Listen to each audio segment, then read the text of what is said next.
നമസ്കാരം. കേരള രാഷ്ട്രീയത്തിൽ വലിയൊരു ട്വിസ്റ്റ് 2026 നിയമസഭാ തെരഞ്ഞെടുപ്പിൽ കോൺഗ്രസ് കാഴ്ചവെച്ചിരിക്കുകയാണിപ്പോൾ. ഇത് വെറും ഒരു തെരഞ്ഞെടുപ്പ് വിജയം മാത്രമല്ല, 10 വർഷത്തെ LDF ഭരണത്തിന് ശേഷം ജനങ്ങൾ മാറ്റം ആഗ്രഹിച്ചു എന്ന സന്ദേശം കൂടിയാണ്. അപ്പോൾ ഇന്നത്തെ വീഡിയോയിൽ നമ്മൾ നോക്കാൻ പോകുന്നത് എങ്ങനെയാണ് UDF വിജയം നേടിയത്, LDF എവിടെയാണ് പഴിച്ചുപോയത്, BJPയുടെ പ്രകടനം എന്തൊക്കെ പറയുന്നു, ഇനി മുഖ്യമന്ത്രി ആരായിരിക്കാനാണ് സാധ്യത എന്നൊക്കെയാണ്. എവർക്കും കേരള ക്ലിക്സിൻ്റെ പുതിയൊരു വീഡിയോൻ്റെ സ്വാഗതം. കേരളത്തിലപ്പോൾ ആകെ 140 സീറ്റുകളാണുള്ളത്. അതിൽ ഭൂരിപക്ഷത്തിന് വേണ്ട വെറും 71 എണ്ണമാണ്. ഇത് 2021 LDFിൻ്റെ വലിയ വിജയത്തിന് പൂർണ്ണ വിപരീത ചിത്രമായിട്ടാണ് നമുക്ക് കാണാൻ കഴിയുന്നത്. അന്ന് പിണറായി വിജയൻ ചരിത്രം സൃഷ്ടിച്ച് തുടർച്ചയായി അധികാരത്തിലെത്തി. എന്നാൽ 2026 ജനവിധി മാറി മറിയുകയാണ്. നമുക്ക് ഏതാനും അസംഷൻസിലേക്ക് കിടക്കാം.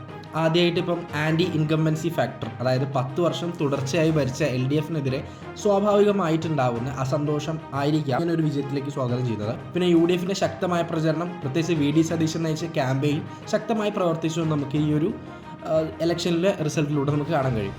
അതുപോലെ തന്നെ പ്രാദേശിക വിഷയങ്ങൾ, റോഡ്, കുടിവെള്ളം, വികസനം, ക്ഷേമ പദ്ധതികളുടെ പ്രായോഗിക പ്രശ്നങ്ങൾ, അതുപോലുള്ള കാര്യങ്ങളൊക്കെ മേ ബി വോട്ടിന് സ്വാധീനിച്ചിട്ടുണ്ടായിരിക്കാം. അപ്പോൾ LDF എവിടെയായിരിക്കും പഴിച്ചിട്ടുണ്ടാവുക? LDFിൻ്റെ പ്രധാന കരുത്ത് ക്ഷേമ പദ്ധതികളും സ്ഥിരതയുമായിരുന്നു. എന്നാൽ ഭരണവിരുദ്ധ വികാരം, ചില മന്ത്രിമാരുടെ പ്രകടനത്തിനെതിരായ വിമർശനം, യുവാക്കൾക്കിടയിൽ തൊഴിലവസര ചോദ്യങ്ങൾ, അതുപോലെ തന്നെ ദീർഘകാല ഭരണത്തിൻ്റെ ക്ഷീണം, ഇവ ചേർന്നപ്പോൾ ചിലപ്പോൾ UDFിന് അനുകൂല തരംഗമായി മാറിയിട്ടുണ്ടാവും ഈ ഒരു ഇലക്ഷൻ. ഇനിയിപ്പോൾ BJPൻ്റെ കാര്യം നമ്മൾ നോക്കുകയാണെങ്കിൽ തന്നെ കേരളത്തിൽ BJP ചില മണ്ഡലങ്ങളിൽ മുന്നേറ്റം കാഴ്ചവെച്ചതായിട്ട് റിപ്പോർട്ടുകൾ പറയുന്നുണ്ട്. ചില സീറ്റുകളിൽ ലീഡും രേഖപ്പെടുത്തിയിട്ടുണ്ട്. അപ്പോൾ ഇത് സംസ്ഥാന രാഷ്ട്രീയത്തിൽ മൂന്നാം ശക്തിയുടെ സാധ്യത വീണ്ടും ചർച്ചയായിരിക്കുകയാണ്.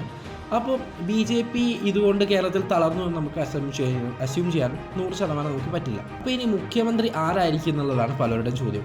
UDF വിജയിച്ചാൽ മുഖ്യമന്ത്രി സ്ഥാനത്തിന് പ്രധാനമായി ഉയർന്നൊരു പേരാണല്ലോ VD സതീശൻ.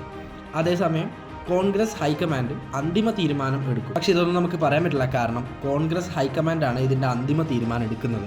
മറ്റ് പേരുകളും ചർച്ചയിൽ ഉണ്ടായിട്ടുണ്ട്. പക്ഷേ എനിക്ക് പേഴ്സണലി തോന്നുന്നു VD സതീശൻ തന്നെയായിരിക്കും കോൺഗ്രസിലേക്ക് വരാൻ പോകുന്ന ഒരു നേതാവ്, അഥവാ മുഖ്യമന്ത്രിയാകാൻ പോകുന്ന ഒരു നേതാവ് എന്നാണ് എനിക്ക് പേഴ്സണലി തോന്നുന്നത്. അപ്പോൾ നമുക്കിത് ടോട്ടലി സമ്മറൈസ് ചെയ്ത് കഴിഞ്ഞിട്ടുണ്ടെങ്കിൽ കേരളത്തിൽ ജനങ്ങൾ മാറി മാറി അധികാരം നൽകുന്ന ട്രെൻഡ് തുടർന്നുകൊണ്ടിരിക്കുകയാണ്.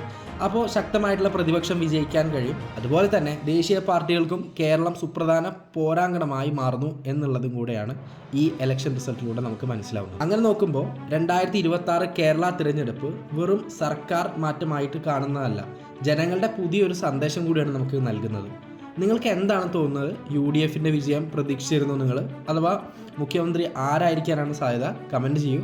വീഡിയോ ഇഷ്ടമായാൽ ലൈക്ക് ചെയ്യുക, ഇഷ്ടപ്പെടാത്തവർ എന്തുകൊണ്ട് ഇഷ്ടപ്പെട്ടില്ല എന്ന് നമ്മൾ കമൻറ്റിൽ ചെയ്യുക. അതുപോലെ തന്നെ നമ്മുടെ ചാനൽ സബ്സ്ക്രൈബ് ചെയ്യാത്തവർ സബ്സ്ക്രൈബ് ചെയ്യുക. അടുത്ത വീഡിയോ കാണാം. നന്ദി, നമസ്കാരം.